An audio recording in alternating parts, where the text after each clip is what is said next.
Ngiyakubingelela mbukelo khona ekhaya okubingelelako umthandazo Dlamini Piet Retief Mpumalanga mbukelo khona ekhaya ngithi kuwe mbukelo khona ekhaya ungaphelelwa ngamandla uNkulunkulu uhlezi anawe amathonga akini abe nawe nesithunywa sakho futhi naso kanjalo ngithi mbukelo khona ekhaya sukunemini khuleka uthandaze utigeze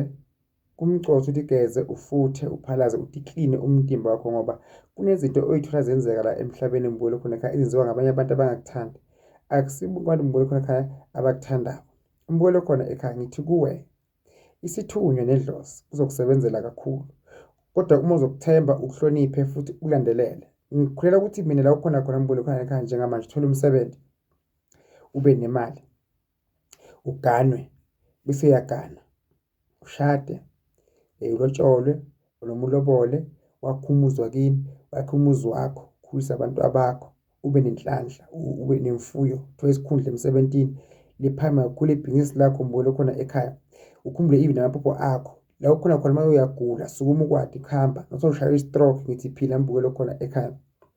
ngithumela emandla kaNkulunkulu nenhlanhla nenjabulo nempumelelo kuwe mbukelo khona ekhaya ngithi kuwe noma sekubuhlungu sowuzwile ukuthi kunemuntu okucinezela ngempilo okuphatha kabuhlungu khwesha eceleni kwakhe uzobuye usuright mbukelo khona ekhaya ekhaya ukugwalwa akukhalwa ekhaya usihonga kuyakhala kukho lapho khona ubonakala khona ngathi umuntu oyisilima umuntu oyithothobala kodwa manje laphona at the same time umuntu osebhekako ngempilo mbukelo khona ekhaya yenza mbukelo khona ekhaya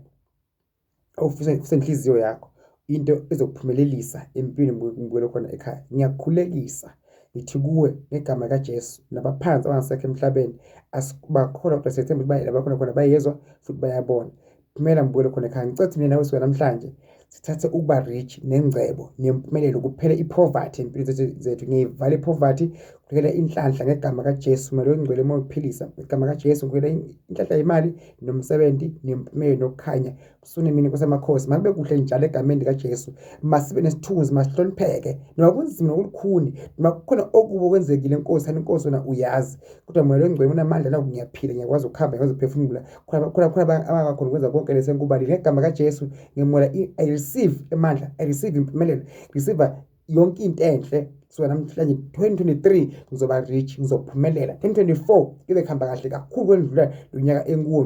njengamanje ngegama kaJesu bokubuhlungu benzeke kumina bengiciniswa kuze phakade amen ngibona khona ekhaya sikukhulekela themba bese yakholela haleluya